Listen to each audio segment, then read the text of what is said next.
Well, hey everybody. I know it's been a while since I posted a video. I thought I'd get back on it today. I've had quite a few changes in my life. I know a while back I posted about my dad being sick with cancer, and he finally passed away. It's hard to talk about. I'm still struggling to, deal with him not being here any longer. And, my mom's really heartbroken. She's going to be 85 years old next month, and you know, she hasn't been alone in over 50 years. So I've been doing my best to run back and forth and take care of her and, bring her things she needs and be there as best as I can. Um, Seems like nighttime is the worst for me. I cry a lot over my dad, maybe because I got some downtime and, I do have his picture next to my sleeping spot. So, uh, it's nights are tough. Nights are very tough. So I'm here in Massachusetts. As you can see, I'm in this car. Actually, it was my dad's car, which makes me even more sad. He left it to me maybe 2 weeks before he died. He just told me that, I should take it. My mom doesn't have a license anymore and she can't drive. And so I was happy to take her. It's a Ford Freestyle. It's in good shape. I mean, barely has any miles on it. They pretty much just ran around locally to get food and prescriptions. Um, I kept his stuffed elephant here. My dad loved elephants, so he's my driving buddy. I keep him with me everywhere I go. Um, Through this whole thing with my dad, I would, go back and forth to hospice and kind of hold on to this guy and cry a lot. But so he means a lot to me. I know I'm too old to have a stuffed animal, but I do like them. They're comforting. So I am in my car. I would love to be in my road truck. But BB, my big birdie, she is about to get a new AC installed. It's going to cost me a pretty penny. It was tough for Campus Inn to find an air conditioner for 2002. AC is around $900 just to purchase it and all the shipping and handling. And I'm looking about $1,900 or maybe $2,000 to have it installed. Not happy about it. I just spent $1,350 on redoing my generator. When I bought the generator, it wouldn't run. It had some issues. And I'm sorry, when I bought my road truck, the generator wasn't running right. I think my husband got it to run for a few minutes and then it was just done. So we brought it to Onan and they had it maybe like 3 days. They got it running, but it wouldn't stay running on its own. So, they called us up, told us they were going to have to take it out of the van, which is a lot of work, and ended up getting a new carburetor, and that cost me $1,350. So, and now the air conditioner is going to run us about $2,000, which is quite a bit of money. But I am planning to head south in April. I don't know if it's a good thing because we've got this coronavirus situation. Where we are now in Massachusetts, we can't even get food. I did go early this morning. The store was pretty stocked when I walked in, and literally 30 minutes later, when I was still in line, it was like empty. I have never, ever seen anything like this in my life. And I only went to the store today because I had called them and asked them if they got dog food in, and my dog eats only Trader Joe's dog food. So, and they don't put out a lot of dog food. It's a small store. So when they put out 6 bags of dog food, you're lucky if you can get one. Everybody knows that Trader Joe's dog food is really a good product. So I think, originally when I started feeding him that dog food a couple of years ago, I was able to get it, very easily. But over the years, looks like more and more people have caught on, and it's a good price and it's a good quality food.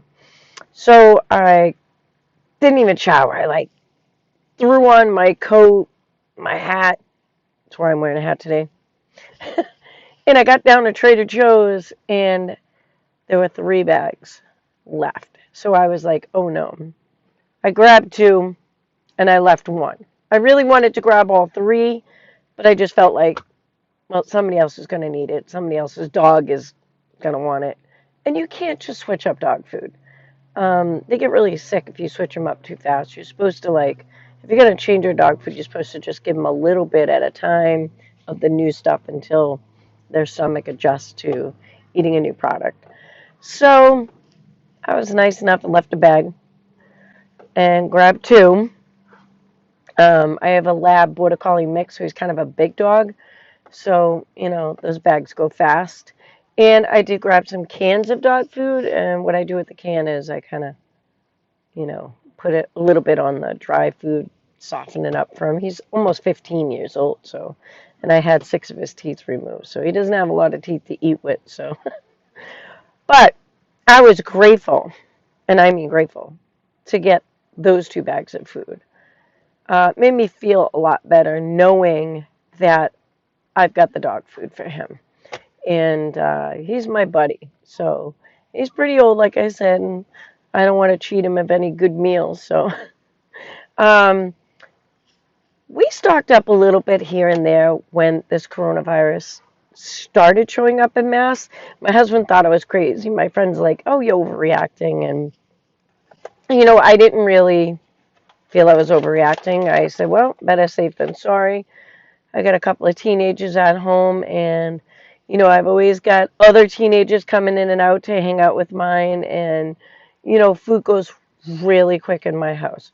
So I said, well, you know, I'll get some chips, and I did a lot of canned stuff too. I got canned vegetables, which I prefer fresh vegetables, but watching people touch all those vegetables and feel them, and I'm like, I don't need their germs, and I didn't want to worry about, the germs on my vegetables getting near us or on my countertops or anything. So I just said, you know what? I'll get some canned veggies and some canned fruit. And so I stocked up a little bit. I have a small freezer.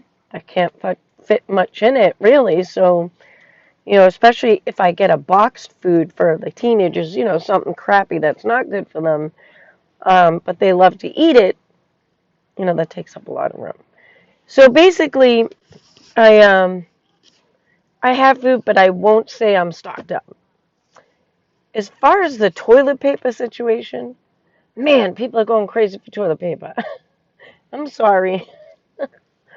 That's, I mean, of course we need toilet paper, but in an emergency, there's other things you can do, like, I mean, heck, your toilet's right in your bathroom, so you could clean up if you had to. And God knows I have lots of face cloths, and I did supply myself with a lot of detergent. Um, you know, I have like a 10 pack of toilet paper. We're going to have to make it last because I don't know when that stock is going to come in. I was lucky enough to have hand sanitizer in the house because that's another item you just cannot buy. So, so anyway, back to Florida. Well, I'm hoping to get out there by at least like Easter. My husband's got some family members and stuff out there. I've also got friends that moved out to Florida years ago, and we used to go down every year so we could visit everybody and say hello and make sure we keep in touch. So I've been texting them a little bit, trying to feel it out. Like, how is it there? Like, how are the cases for the coronavirus there? How is their food supply? What are their gas prices like? I noticed our gas prices went from around 259 to 225. I mean, they were over time dropping slowly, and 225 is quite the price. I'm like, yeah, I saved some money on gas, especially filling a road trek. It's a lot of gas. So, my friends in Florida said it's around $2 for gas, $2 a gallon. I mean, that's much better than where I am. They did tell me that the food crisis in the supermarkets are just starting. So, basically, from what I've seen online and on TV, your best bet is to get there right when the supermarket opens. Unfortunately, there's a long line down the road or the parking lots. I mean, I've seen it myself in the last couple of days, and people just start racing around like nuts, filling their carriages with everything. And, some food stores here will even only allow you one of each item. We have a store, believe it or not, maybe a half hour away. My friend told me that they're not allowing you to take a carriage. It's what you can carry in your hands or in your arms, and that's all they'll let you buy, which to me is crazy. I mean, especially if you have a baby, um, which thank God my kids are bigger and I'm not in that baby stage anymore. But, diapers and babies have them little cans of food, that to me is just kind of crazy. Um, so it sounds like it's getting bad, and I really want to get to Florida. I need some warm. I mean, the weather here is, it's decent. It's getting to 50 here and there. Nights it's still 20 or 30 degrees and it's cold. Um, but I would just love to take a break, relax, not have to stress as much. But how is it in Florida? Like, really, how is it? And am I going to get locked down there? Or what about all the other states that I have to drive through coming from Massachusetts? Am I going to get locked down somewhere? The other thing I worry about is, well, people say no motorhomes and stuff can park overnight in Florida. Well, I have a road trek. It's a van, but it's still a camper van, and it's an obvious RV. I mean, it might only be the size of a van, but you could tell it's an RV. So, my husband's relatives were telling me you could probably get a campground or, something like that. But I've never camped in Florida. I've stayed in resorts and done all that kind of hotels and stuff like that. I would like to just stay in my road trek if I can. And I don't know how their camping works. I don't know if there's like, I have to call one special phone number for state parks or, I don't know how that works out in there. I know how to do it here in my surrounding states. I've done camping and stuff in those places. So it's kind of new to me to camp there. Um, I don't know if I really feel comfortable getting a hotel or resort in Florida at this time with the virus. Um, if some relatives will maybe let us park in their driveway overnight while we visit, I got the generator and soon a brand new AC. That'll work out. So we're still planning to go. I have, sorry about that. I was looking up. I've got a notification for another coronavirus in Massachusetts. Yesterday, 15 cases popped up. They're still pretty far from us, thank God. We're on the south shore, south of Boston, and so far, and they were on the other side of the city and, kind of far away. So, I mean, not saying that somebody can't be sick here. Very much could be sick here, and we don't have enough tests in the U.S. That's the biggest problem here right now is that there's not enough tests. So we don't know who's sick and who's not sick.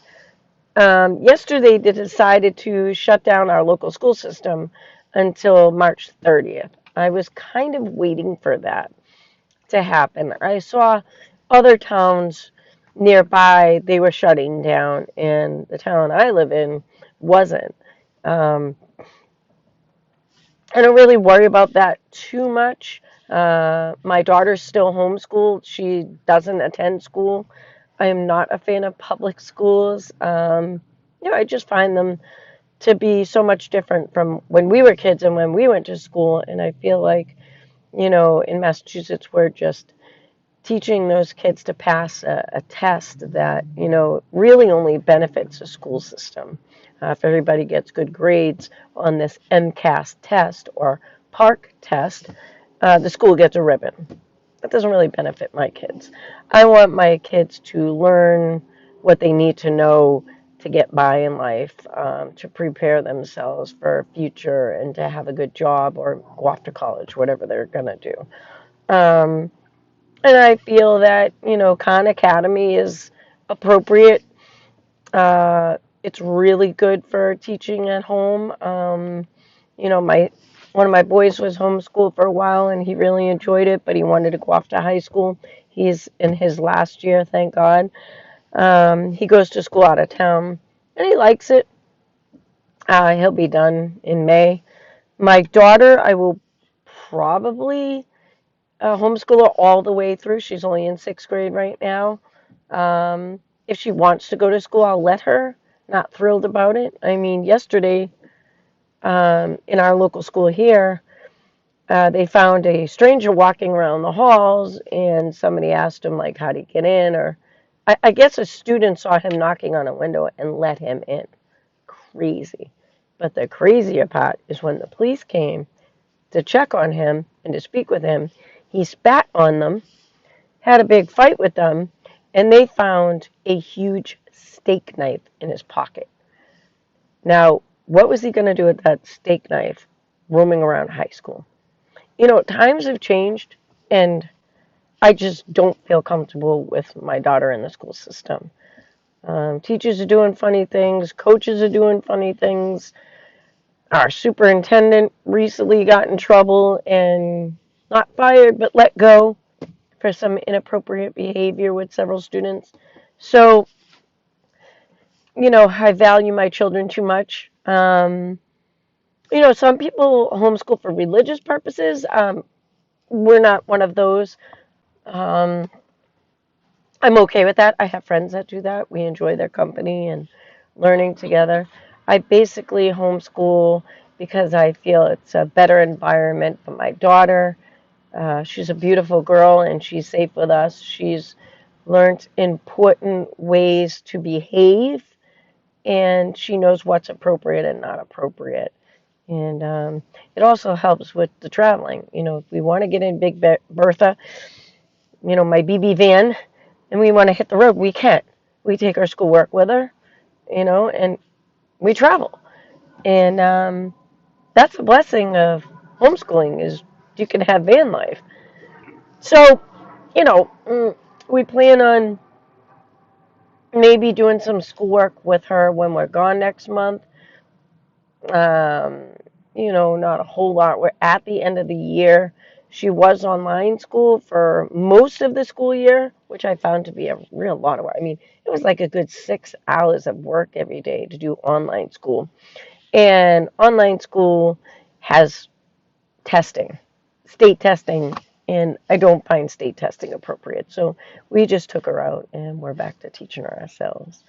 So I've been trying to follow other van lifers and some wonderful people that I absolutely love on YouTube. I never miss their videos. I've got maybe 10 people that I follow on a regular basis, and I find them to be good, kind-hearted people and informative.